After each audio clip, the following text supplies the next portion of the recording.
Everybody kind of showed that, like, man, y'all really showed Zay's personality. Like, Bro, it was awesome. Yeah. Anybody get a Super Bowl ring? I hope, man. Nah, they gonna get beat. The Texans are gonna beat the Ravens this week. I just say.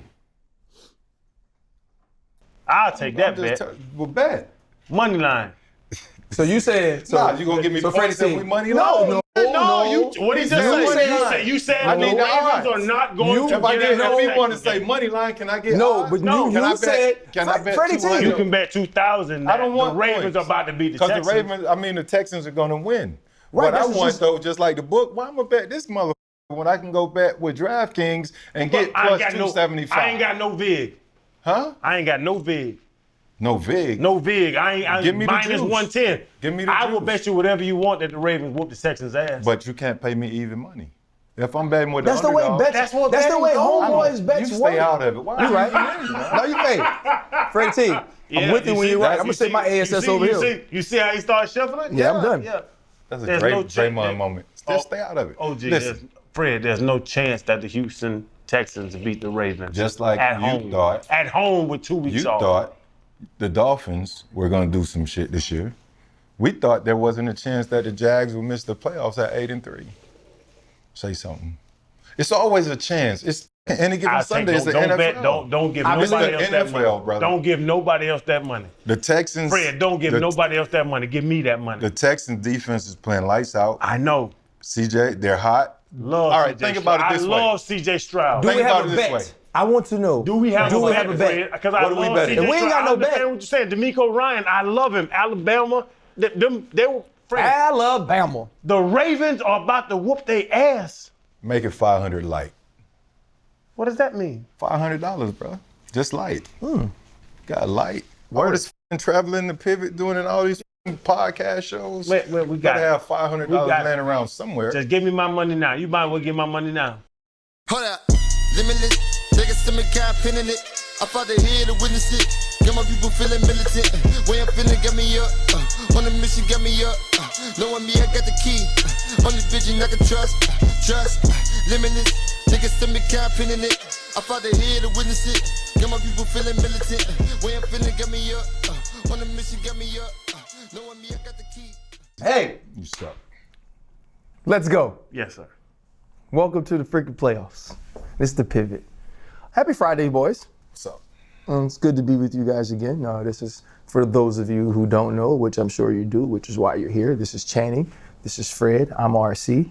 Welcome to the pivot. It's been a good week.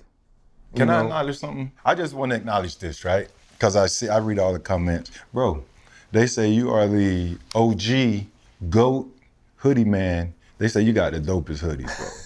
I got to agree with the people. That's because... Can we get the source? Everybody wants the source. Well, I get them from everywhere. I will basically buy a hoodie from whoever makes a good hoodie. A lot of them I just get on Instagram because Instagram has noticed that I'm an easy target.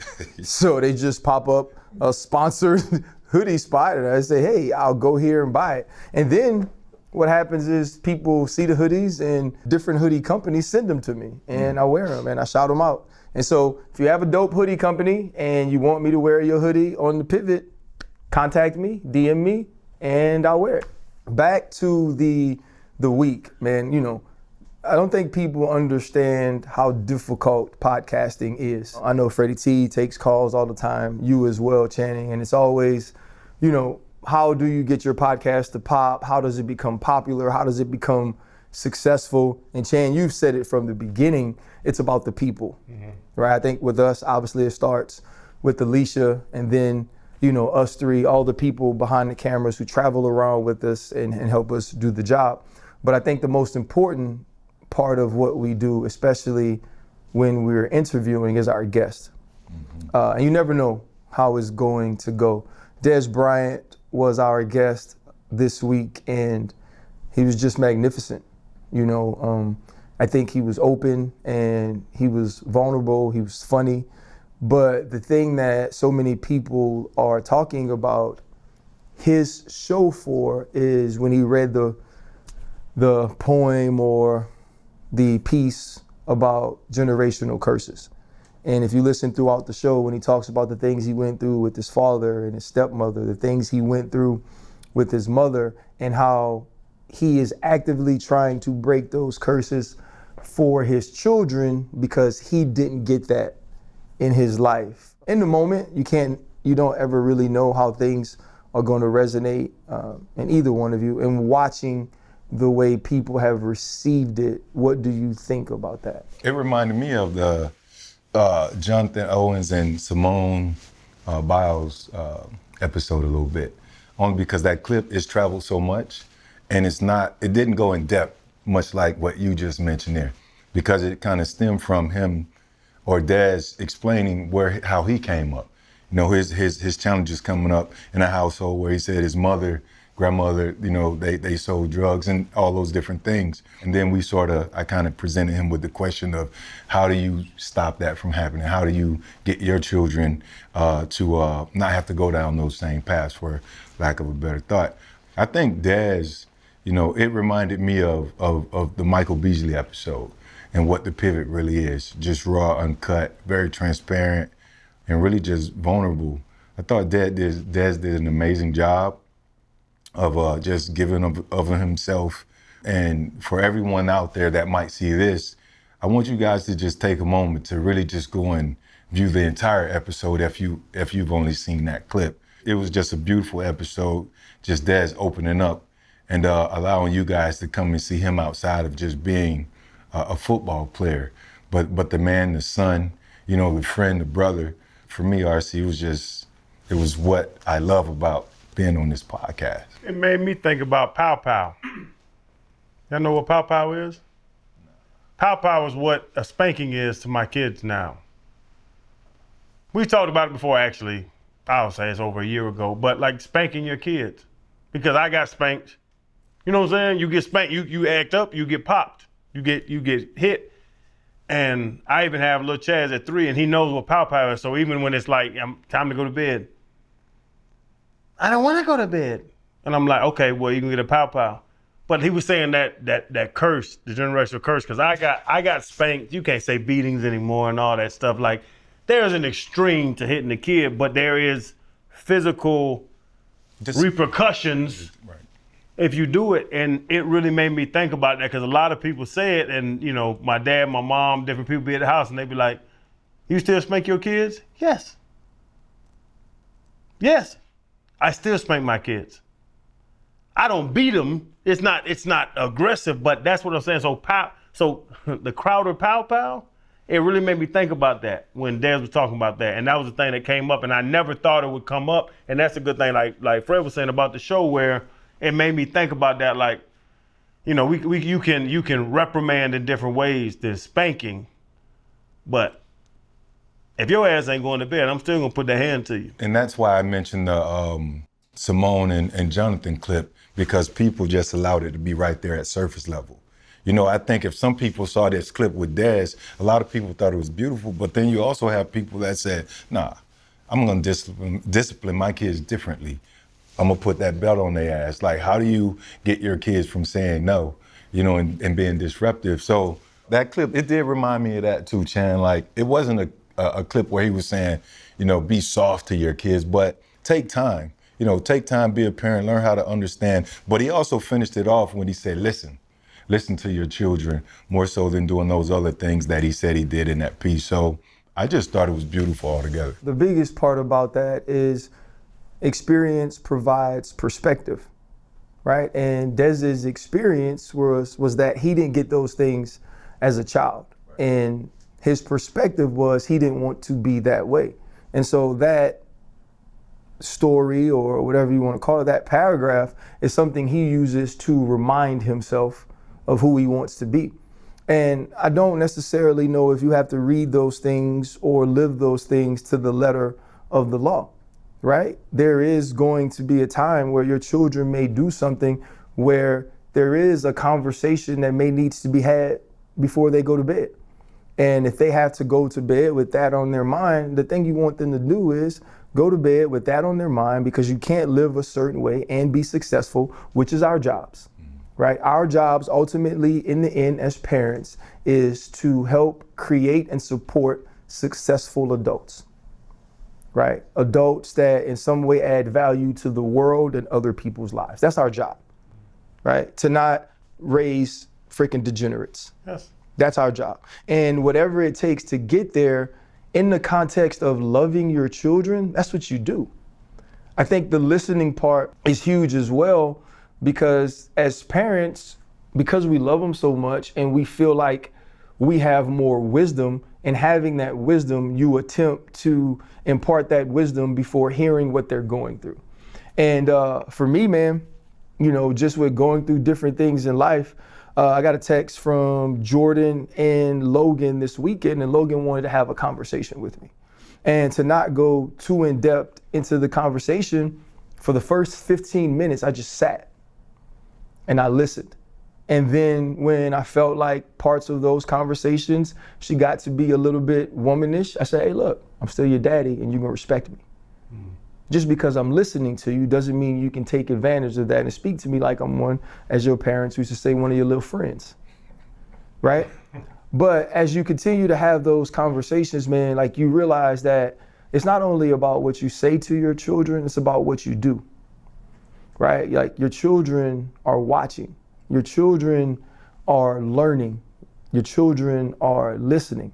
And because you are saying that they need to be one way, they're also viewing the way that you are, and that is part of their tutelage too. And it's about how you treat other people, right? Because we all, and I've been around you, you guys love your kids, like we all love on our babies, right? And I can't necessarily say decisions you make for your babies that come from a place of love are wrong, because there's no rule book to it. There's no handbook. They don't teach you how to do it. And I think for Dez, his handbook would have been the way that he was raised. And he wants to make sure that he doesn't do things that way. But my question to y'all would be, what is the measure of right and wrong? It's funny you say that, because with Dez, it was running away from what he saw was wrong. That's not what you're supposed to do with a kid. That's not how you're supposed to treat a kid. That's not how you're supposed to treat people. But it's something you just said, RC. It's where, and I know y'all, and it's random stuff, but I bring it up, like at the airport, TSA, when y'all give y'all phones and y'all beep y'all phones and they get back to y'all, y'all say thank you. Appreciate you, ma'am. Have a nice day. And stuff like that, where it's not what you're doing bad, it's what you're doing right. And that's the thing that I think people don't take into account. Kids are watching you. Every time you move, every time you walk around with your kids, they're watching how you treat people. They're watching how you respond to people. They're watching how you interact with people. I think a lot of people don't think about that, where y'all are very respectful and y'all are good men and I love y'all to death. Yeah, hell, everybody knows from years of this shit. You know what I'm saying? Like, I think that's the part that people don't take into account, that they have to fix the kid. But randomly on a Tuesday morning, when you go to goddamn Starbucks or Dunkin' Donuts and get a coffee, and they see that person give you the coffee, a random, I fuck with you about this word earlier, a barista. Nigga, you too goddamn black. That's what barista. They are. That's the like, actual nobody name. Says barista. That is. That's like when people say things like penis and vagina, and people think that those words are weird, but those are the words that they have given us in order to describe and name those body parts. So his barista, no matter, I don't care if he's a 6'4" black man, what he is, a barista. He's a barista. Right? My freaking barista burnt my beans. That's what shit he was saying. He talking about barista. My freaking. But y'all dumb as hell. But to that point, a barista that's just giving you a coffee, you'll never see that person again in your life. And when the kids see you, that person give you a coffee and you say, thank you so much, I appreciate you, brother. Like, that's why I think you build a kid's character. That's why I think you build a kid what they're gonna be and how they're gonna grow up, other than just reprimanding. It's telling them when they're doing wrong. I think a lot of people don't show their kids how to do right. Yeah. And I think that's where a lot of people fail. Yeah, I agree with you on that too, Channing. I think it's just really been just an open-minded, human being, or just an open-minded parent, like taking the time to think and understanding what the repercussions of your decisions and actions, how would that affect your child? I saw something Nick Saban posted the other day talking about when his players would do something people would turn and want him to, suspend the players, or kick him off the team, kick him out of school. But he talked about the story of Muhsin Muhammad. Correct. Yeah, Moose. He had a 15-year career. He had an opportunity where that people wanted him to kick him out of school, but he ended up sticking with him, and he made him run and put him through all that punishment stuff. And eventually, long story short, he ended up being a success story. He owns companies and part of big businesses. And really, the measure of right or wrong is how your heart feels about that particular individual. If you're a parent, how do you try to get the best out of your son or daughter, right? And just doing those necessary things, but also thinking long term. We sometimes want to pow their asses, but you have to take a lot of emotions out and sometimes decompress, and then come back and approach. So everybody has different parenting skills. I think if you take the time and think first rather than react, come up with certain tactics, like don't discipline with your hand. Maybe get, something so the child can understand the difference between discipline and abuse. Mm-hmm. So it's a lot of different skills you can develop, but I don't know. Everybody's gonna be different. But I think just taking your time, being open-minded, thinking before you react with a child, feeding life into them. Dez said that. I think that's important. I mean, it's like anything else in the world though, right? It's like the stuff that felt good or bad to us is things we learned to do or to not do, right? The things that hurt or helped us are the things that we learned to do or to not do. It's like when I got spanked as a child, I never looked at my parents and hated them, or I never looked at my parents as if they were trying to hurt me. Like, I hated it, you know what I mean? I hated getting spanked, but I was like, I get it. I did some effed up stuff. They had to discipline me. Now I know if I do this again, this is the consequence, right? And sometimes I knew they resorted to that because they had told me a million times to not do that. And so to my parents, obviously, this little dodo ain't getting it. So here's how we're gonna teach him to get it. It wasn't about the amount of pain they could inflict on me. It was knowing that my parents would do absolutely anything in the world for me, right? And the last thing that they would ever want for me is to hurt. That I've done something that they feel is getting so far out of the way of allowing me to grow up as a productive human that they had to hurt me themselves, right? Like, to me, that's what the love does, right? It's like you say, take the emotion out of it. I don't know how to take emotion out of making decisions for my children. Redirecting. Yeah, because redirecting your course and what we want you to do and whatever it takes to do it. I'm the dummy. I'm gonna be honest with y'all, bro. I am the dummy that says out loud, and my kids know it, and I think they take advantage of it sometimes. There is nothing they could do that's gonna make me stop loving them. Right. Zero. And unfortunately for me, sometimes it also means to me. You know what I mean? Like, you got disrespectful. Don't change the fact that I've loved you since I knew you. Still love. You know what I mean? And so I think that's the hardest part about trying to do the right thing and trying to take emotion out of it. It is that it is actually the most emotional thing in the world, because apart from anything else that we ever get to do, we ever accomplish, we ever acquire, these are the things that are the most us than anything else in the world.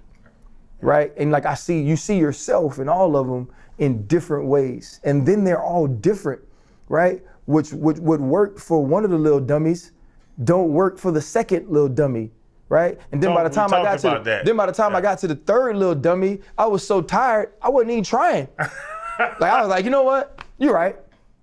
If you want that, let's just buy it. Yeah. You know what I mean? And so you just go through this stuff. And that's kind of what Dez was talking about with the generational curses. Everything's not a generational curse. Nope. Everything's not. So if you know that this happened, like Dez was talking about, that he didn't eat for days. That's an evil human.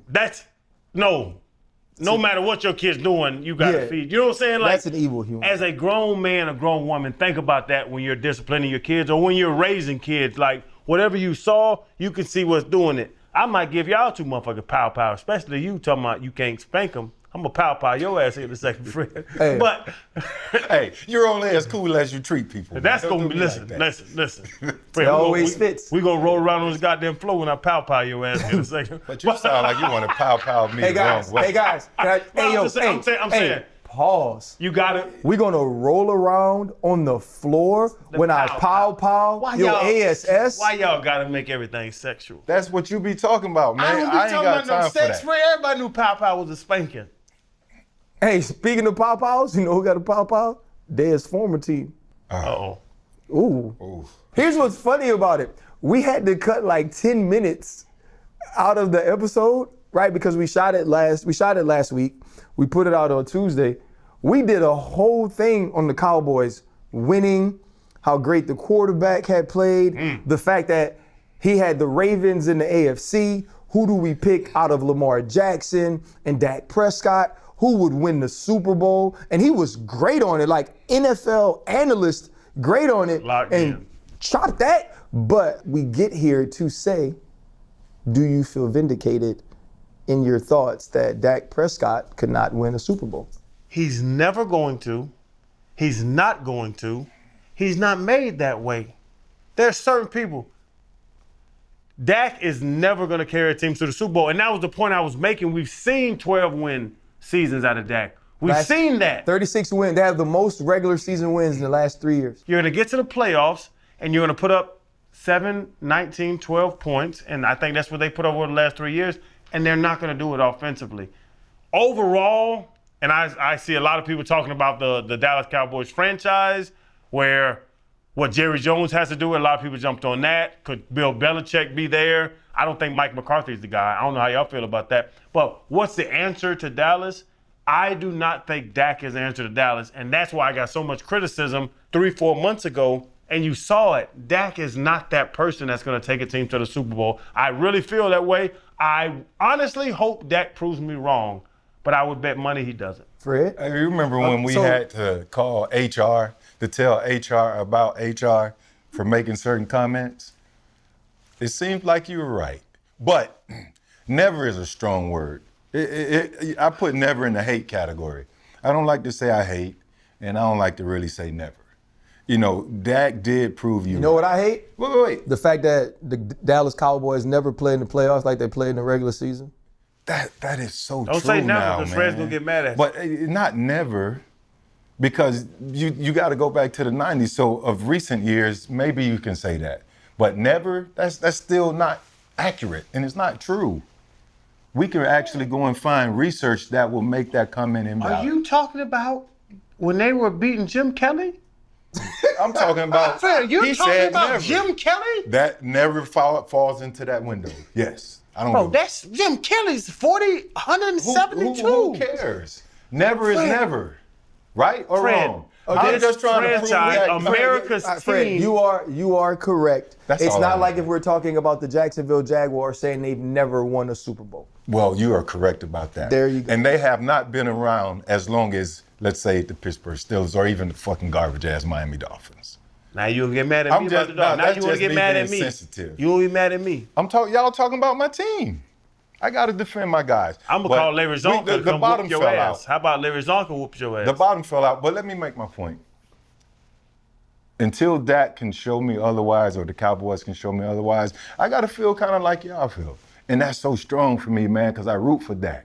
You know, I don't really care about the Cowboys winning it, but I root for Dak because I'm more of an optimistic person, and I love an underdog story.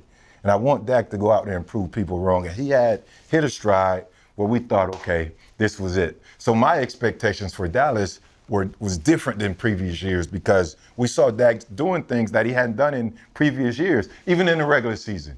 And then we get to the postseason, and it's the same Cowboys, it was the same Dak, and it's tough to really kind of fight for that. But I ain't gonna say never. That's my take. That's my point. I'm never gonna say. I don't think when it comes to Dak and the Cowboys, you could say never, but you can definitely say more than likely. In the sense that more than likely, this is what you're going to get because this has been our experience. You go back to Dak's rookie year, obviously a team that wins 13 games. you fall flat. Then 2019, his numbers were better than this year. 2021, I believe his numbers were better again, better than this year as well. Here's my thought on Dak, because I, like you, Fred, root for him, right? I've, and many times, gone to bat for the person through the sorts of adversities Dak has gone through with his mother, the sorts of adversities losing a brother, and continuing to push through that and be the humanitarian, the human that he is. Dak Prescott, the football player, will never trick me again.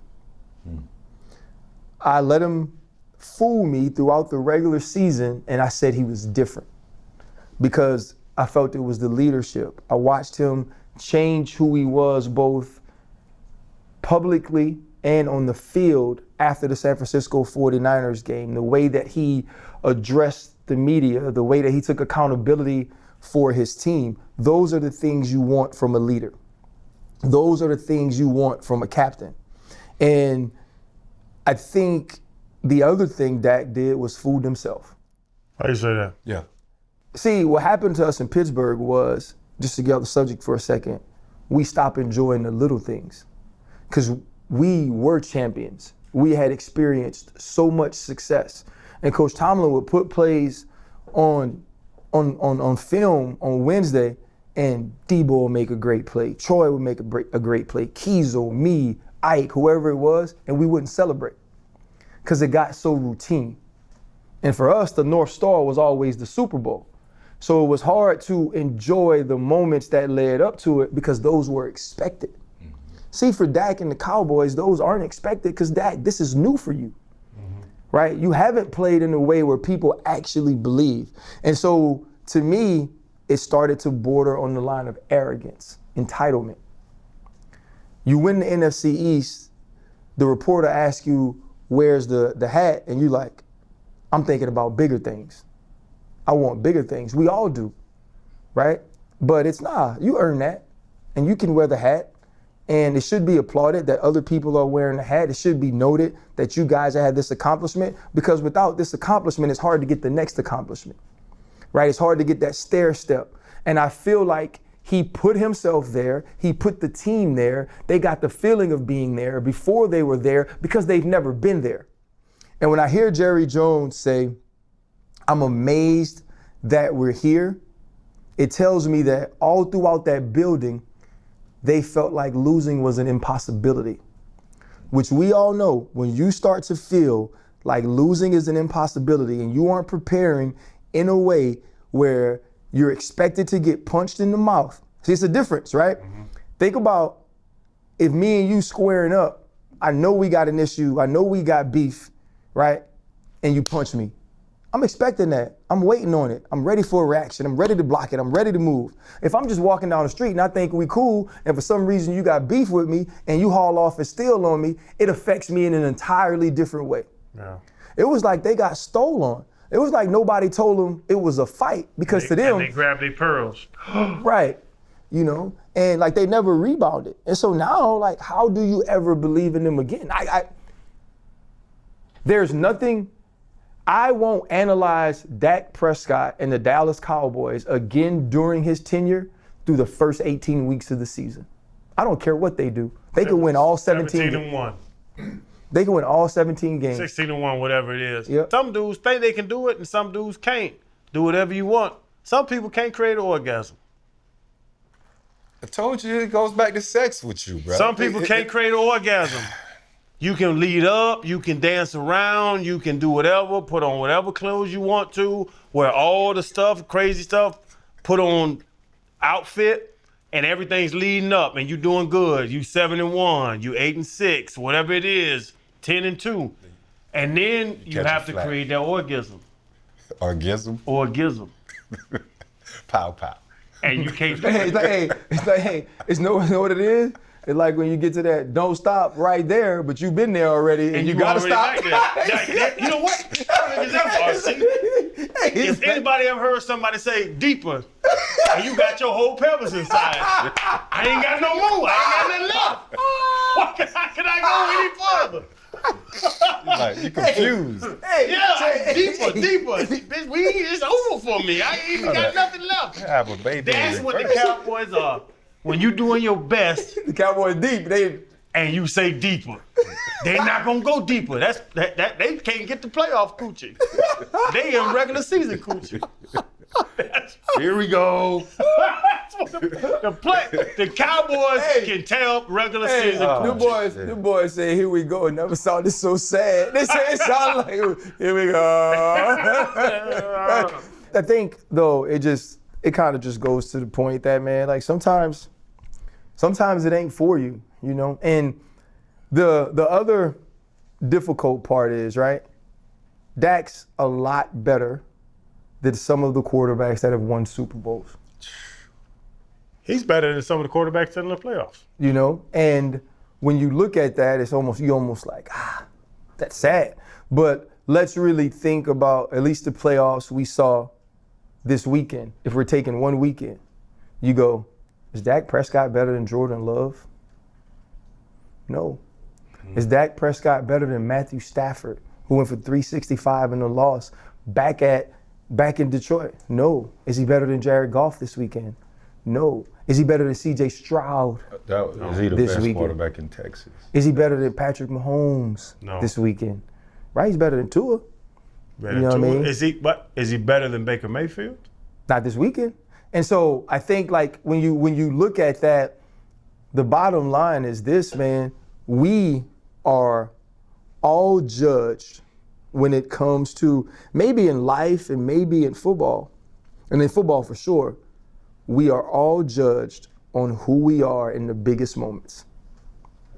Who we are on the daily is what makes the people around us love us. Who we are in the biggest moments is what makes people on the outside respect us, right? Like when you walk into a game with Dak Prescott for 3.5 quarters, he might tear your tail up. I'm not gonna lie. When it gets to the end, what you gonna look at your team and say, hey, he gonna make a mistake. Hey, he gonna give us a chance. And to me, like that's a tough position to be in. I would say it's something with us, well, with you, RC, that took that to the next level was the DeMar Hamlin situation. When that happened, there is not a lot of people that could sit up there that Monday night and present to the world how you presented to the world. And I think that took Ryan Clark, or the RC we know, 100%. To a different level. People could not deal with. People did not know. I'm sitting at home. We told the story. I'm sitting at home with my son, and my son's asking me questions. I can't answer to a 12-year-old boy, and you answer to the world. And that's why I'm saying that, like, the spotlight being on you and to perform and to do it, that's what the greats do. And I would think amongst us, that was something when you were talking, I thought about like that moment was something that show out. And you showed out. It's about everything that leads up to the moment, though. It's about those experiences because I try to explain this to people about playing in the stadium, and I don't think people like actually get it, right? Before the snap of a football, right? Like I personally, I'd go deaf, right? And so if the ball is about to be snapped, the rest of like the stands, the coaches, all that first goes quiet for me, right? And then after it goes quiet, it gets black, right? And so now for me, all I see is the 21 other people in pads, you know, like that's what you start focusing on. And then they become the only thing I can hear. So I can hear the quarterback, I can hear Troy or Ike or Potsy, you know what I'm saying? Down left, right? You know, combo, like all of that happens. And then once it's snapped, like everything slows down. Because if it's going too fast for me, right, that means I'm not prepared, but I'm prepared, right? And so like the stuff is moving, or if we comboing the tight end in the back, and now the tight end goes naked across the back, now I'm pot dog. And as soon as that happened, I get right to the back, right?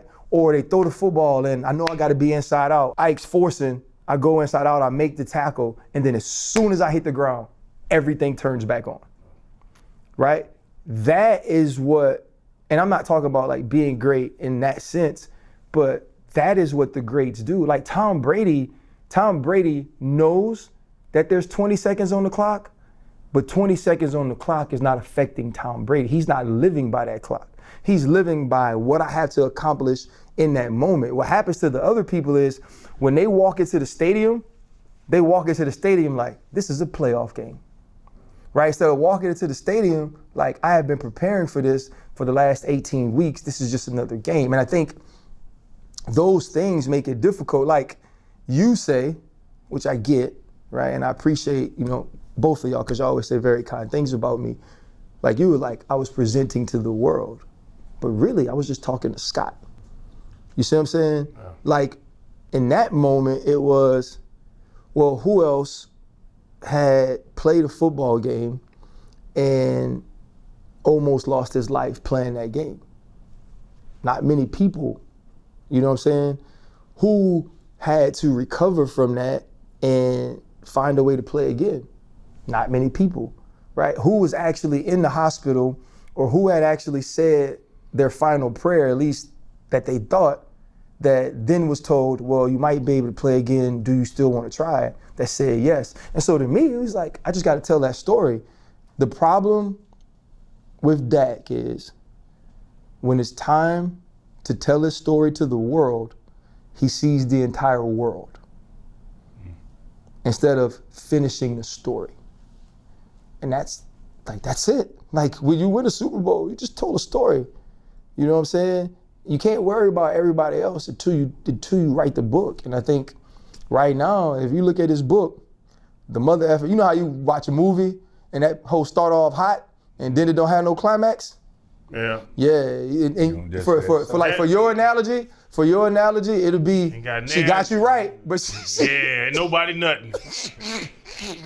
Dak ain't gonna make nobody nut. We just all stroking. Damn, it's 7:30 in the morning. Bitch, I gotta go to work. It's bro. You had a lot of good points, RC, man. Yeah. I'm just over here as if I had never heard it before. And I'm over here and just admiring those thoughts, before the play snap, and really just that moment, like this conversation makes me realize how much I missed the game. And I don't have a lot of those moments. But understanding that the greatness it's internal. Like you said, Tom Brady not looking at the clock. It's all inside. Everything's inside because that's how well he's prepared. And even those moments when that ball snapped, everything does go silent. All of at least the external factors go silent. And what I recall or remember most is all I would hear is big guys grunting or me telling myself, that's it.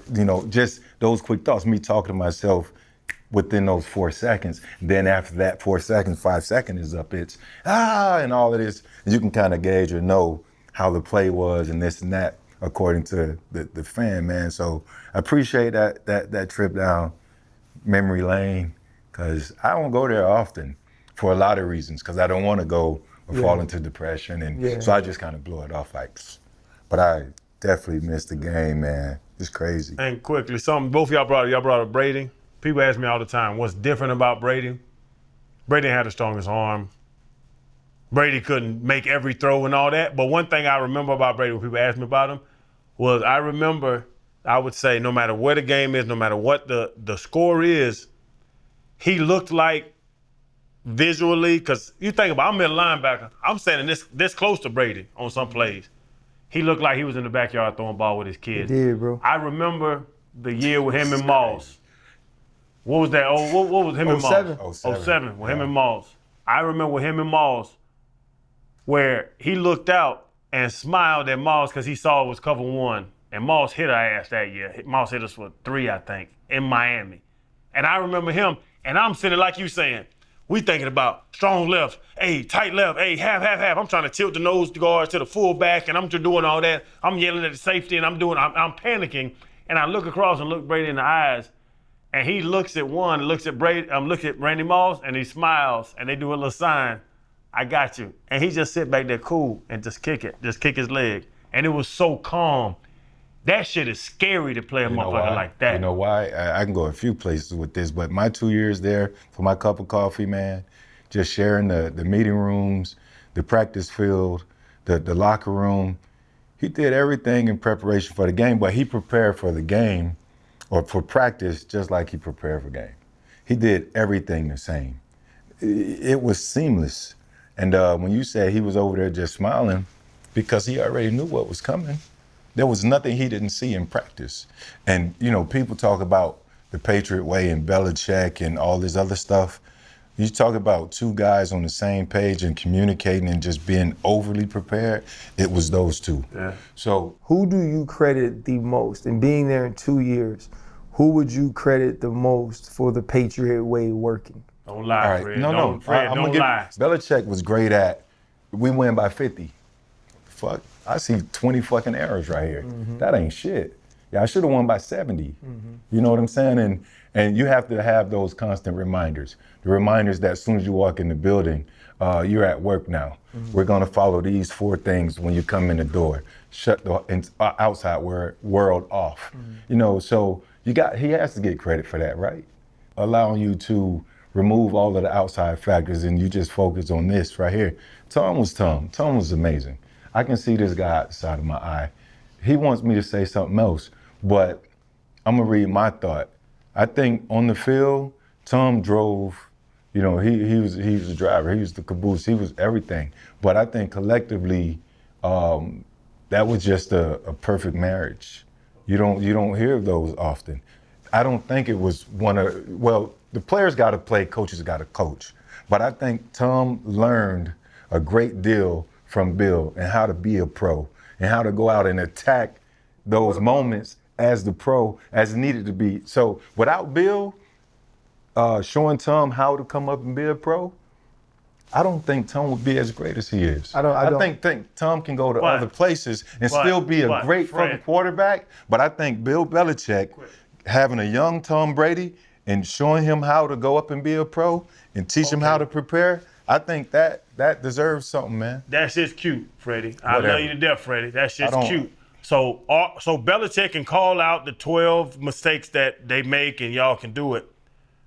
Brady leaves the Patriots and go wins a Super Bowl with the Bucks. Belichick gets Zappy and fucking Mac Jones and can't do a goddamn thing. Right. So that was the cog. To answer your question, RC, like, is it proven right now? The cog was Tom Brady. Danny Amendola said this, and I may misquote it, but he said, we worked for Bill, but we played for Tom. Right. And he had that influence.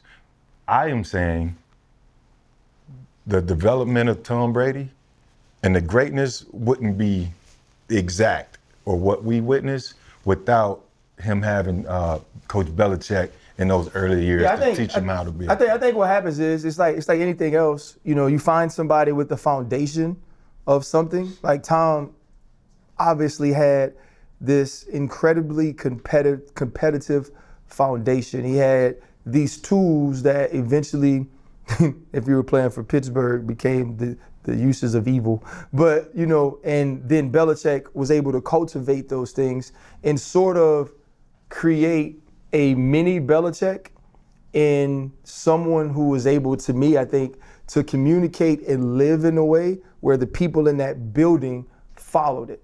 Yeah. And so he was able to create a conduit of his message through the best player in the world at the time, or through the greatest player we've ever seen. And I do think that like that, there is a credit that belongs there. And if you look at it though, what's happened now is because he doesn't have a Tom at quarterback, they can stop everybody. They can't score on anybody. And so that's what's going to be interesting with this next spot. Does he have a quarterback? Because the X's and O's haven't passed Bill Belichick by. The discipline of preparation haven't passed him by. What it is we have to maybe admit he's not great offensively, but he had the greatest ever offensively, and that helped him win. I think he got to give up the GM. He is. Yeah, nobody else gonna let him do that. He cannot. Yeah, he's not. He's like you at Publix. He just walks around and talks to everybody. That's what I love. Lisa gives me salmon. Yeah. She's nice. Yeah, so that's ridiculous. Fellas, I mean, this is the time of year. You saw it last week. It was cold. right? That's playoff football. Our partners at DraftKings, they still the same though. They don't change when the moment gets heated, right? They ain't doing what Dallas did. So any new customer that signs up right now for DraftKings, you place a $5 bet, you use the promo code PIVOT, instantly $200 in bonus bets. And right now you get a no sweat bet, bro. You get a bet. If that bet doesn't hit, you get a bonus bet on top of that. You know they're gonna watch out for you. And y'all know I love the same game parlays. You know I'm hitting on the overs, same game, the receiving yards and all that, and you give yourself a chance to win even more bread. I love those same game parlays. Look, all you need is this device and just go and create your own account on DraftKings Sportsbook. And if it's not in your state, don't worry about it. We still got DraftKings Daily Fantasy, give you an opportunity to get in the game. Pivot.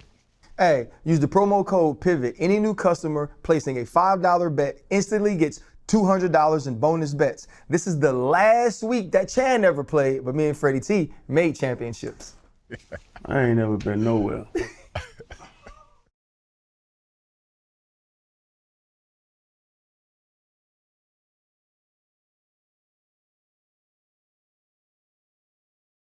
The last person who was very excited, and we will be finished in a second, about the Cowboys losing was Stephen A. But I'm also glad that he got an opportunity to be excited because, he was talking to, what's old boy name? They called him the fat bitch. Yes. That's okay. That's what he called it. Yeah. I think at some point when a person continues to speak about you when it's actually not their job, that's personal. Mm-hmm. Right? If you are supposed to be analyzing sports, but you continue to analyze me, then you got a problem with me. Because I don't play sports. And I think that's what had happened to Stephen A. over and over again. And that has to be addressed. The other piece of it is, too, like, they used to have a relationship. And I don't want to call it a friendship because I don't know enough about it. But you got to think, for two African-American writers coming up in their day, that had to be a close-knit community, right? And you had to look out for each other. And when I heard him say, look, like, did you tell the world you betrayed me? Right? Like, that's a hell of a word. Judas is a betrayer. Yes. Mm-hmm. Right? And so when you hear that, like, it made me feel it more because I was like, you know me, I was like, shoot, I don't like him anyway. I was like, we all got beef. But when you look at sort of like, I think the new medium has put us in a place to where people can speak about one another in that way or talk to each other, or you're speaking on people who do the same job or who are peers and those things. I guess just like, what do you guys take from the way the interactions are now? Players shoot back at analysts, right? Analysts shoot back at players.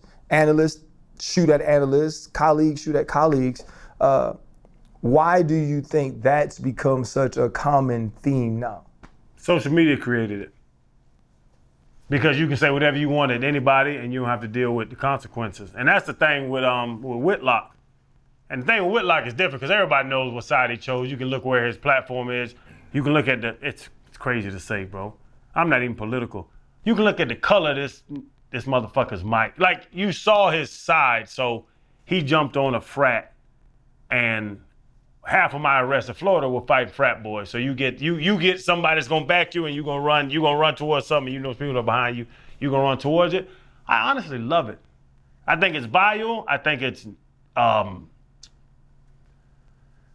controversial, but it's great because I hated the fact that, when I played, there were people in Miami that could talk all kind of shit about me. Crowder can't cover a tight end, they writing all kind of shit. He can't cover, he plays the run, he can't cover. And I can't reach out and touch you as you talk shit about me every single Monday morning in the Miami Herald and all that. With social media now, with the voices you can have, I wish I had a podcast when I played in 05. I'd have told all them bitches, y'all can't do shit either. Bitch, you had the same job for 19 years. You ain't doing shit. You ain't moving up. So I love the fact that now people can interact and you can, once you criticize somebody or once you get on somebody, like I didn't even say with Fred, we talked recently with the dudes that was giving you nicknames and all that. Mm-hmm. Back when Freddie played, Freddie couldn't respond to motherfucker calling him Fragile Freddie. I don't think if somebody called Freddie a name, like I'm talking about a dude coming, you can't cover it, Walk up and tell me that, tell me to my face. I'm not even saying I'm gonna punch you in your face and we're gonna fight. Get an opportunity to at least defend yourself. I want a debate platform, and I think that's what the new media is giving people, a debate platform. That, okay, well, back this up. Show me stats if you want to show me. Show me your side of it. Because now you can just throw this damn article out there and you're getting paid to throw an article out there. I'm working every damn day to try to get better and try to work and try to grind and try to do that. But you can say whatever the hell you want about me. So the thing with Whitlock, Stephen A., anybody to argue, who's the white boy that wear the nice shoes and the little goofy ass outfits? Skip and all the people he messed with. I want them to talk to each other because that's what life is supposed to be, and not hide behind John 4, 5, 6, 7, 8, 9, 4 in your goddamn parents' basement. I say it all the time.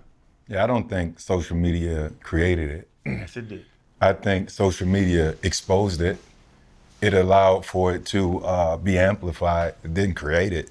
Think about newspapers. You know, good stories don't last. Negativity, that bullshit gonna travel much further and much longer, and it's louder. Good stuff it doesn't always come across as quality. But you have some negative stuff. Why do you watch the news?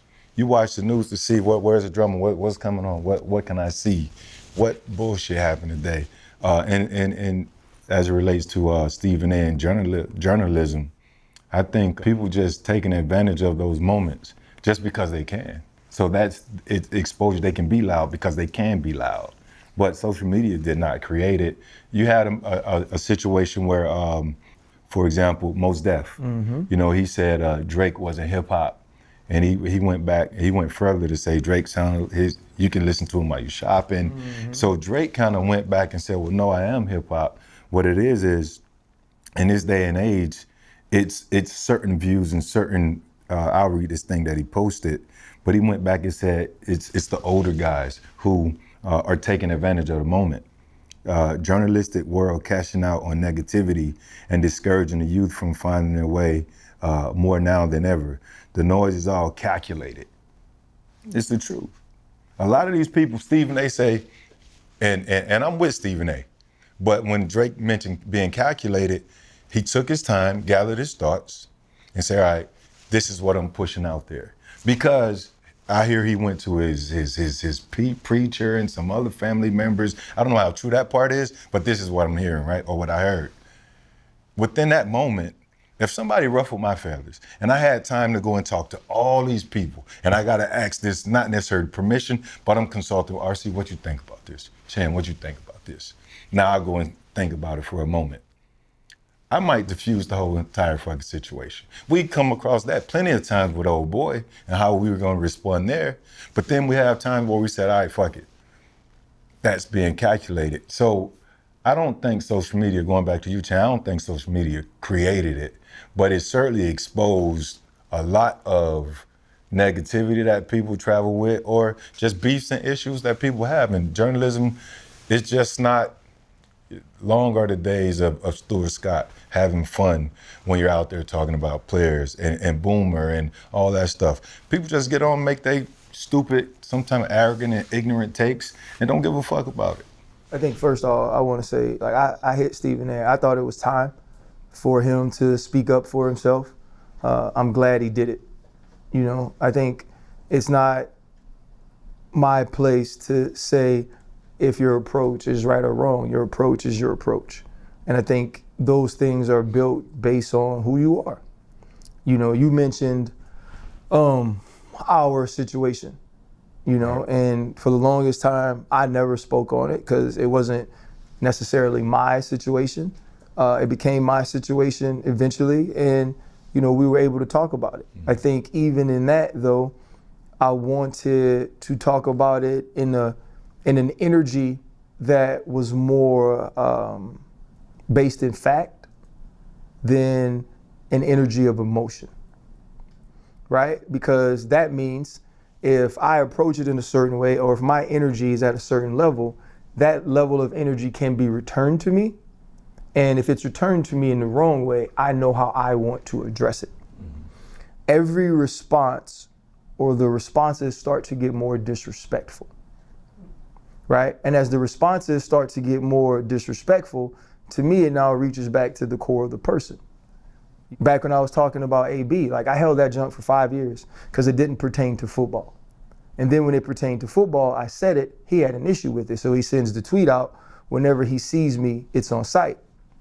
Now, you can send that tweet out to other people who may do my job or to people who have learned to do my job through the ranks of journalism, right? And they may not respond, or they may laugh about it, or they may try to use it for more fodder to continue to build a brand or to continue to create noise. I'm not built that way, right? Because I take that knowing who Antonio Brown is, and I've said it before, Antonio Brown ain't scared of me. Knowing who as Antonio Brown is, I take that as a fact. That when he sees me, it's on site.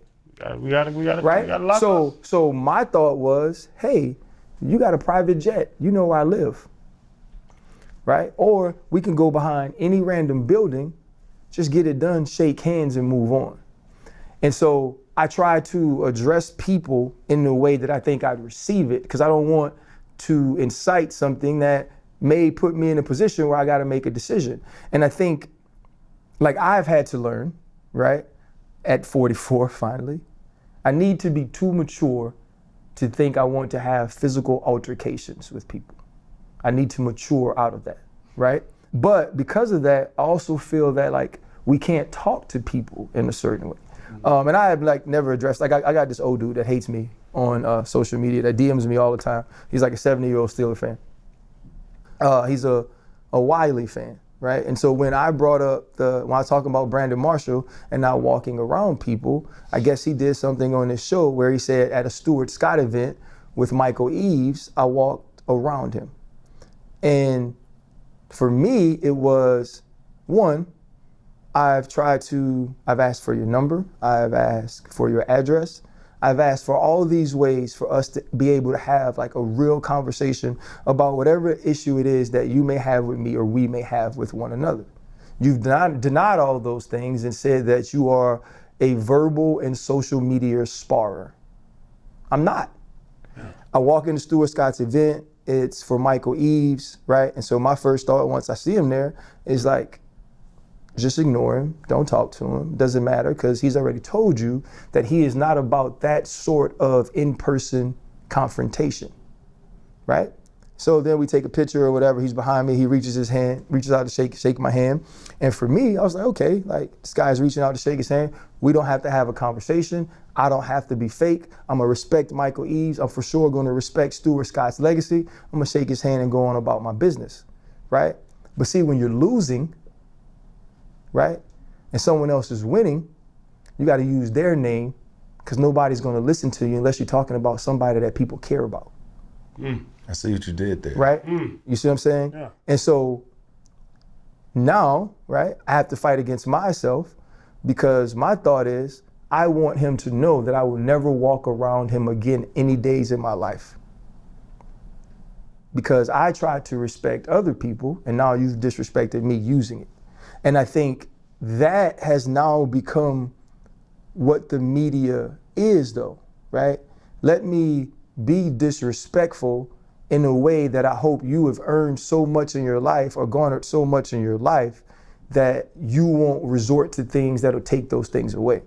And I think for me, that's the hardest part is like, I rather we have the ability to just talk about the sport or talk about life and really enrich people in a way where they get to decide whether they like it or not. And now it's become, how do I use the next man who is accomplishing things that I'm no longer accomplished or I've never accomplished to build myself up? And I don't feel like we should be using other humans as stairs when we could all just be on an elevator. And I think that's the problem with who we've become in the new media, and I hope that we can start working to change that. Well said. I tell you, I love using the word spar. There's people that spar, and there's people that fight. The fighters are who are ranked, who are coming up, who are progressing, who are getting the accolades, the acclaim. Those are fighters. The sparring people are just paid for a couple days a week. That's what I say on that whole thing, and I love the way you put it because spars don't come up. Spars don't get ranked. Before we go though, I do want to mention a friend of the show, someone that's been really good to us, Michael Strahan. It was revealed last week his daughter Isabella, one of his twins, had to have a brain tumor removed. If anybody was paying attention, he wasn't on the morning show. He was taking some time away, and I just want to say to Michael, to his family, one, we're praying, with you and for you. It was such a beautiful thing to see him alongside his daughter and to witness her strength. Speaking with Robin Roberts, who has also been through, those treatments and has fought cancer and has inspired so many. I just thought it was a beautiful moment to see strength, to see perseverance, but also joy. The smile on her face is one of those things that makes you sort of go, damn, what I'm around here pouting about. Yeah. This is a young lady in college in what are supposed to be like the most fun, vibrant times of her life, and she's fighting for it. And to have the strength to go before the world, as you mentioned about certain things earlier, man, and show us and prove to herself that she's bigger than any ailment, And since we had D1 on the show, man, I say this all the time, man, she don't look like what she's been through. Yeah. When you could tell or when you could see that smile on her face. So to Michael, man, and the family, thank you for sharing her with us and giving us an opportunity to see what love looks like, to see what support looks like, to see what strength looks like, man. And from myself, Freddie T, Chan, the entire Pivot, man, we are with you guys, man, and praying with y'all for sure. Hold up, limitless, take a stomach, got pin in it. I fought the head to witness it. Got my people feeling militant. Way I'm feeling got me up. On the mission got me up. Knowing me, I got the key. Only vision I can trust. Limitless, take a stomach, got pin in it. I fought the head to witness it. Got my people feeling militant. Way I'm feeling got me up.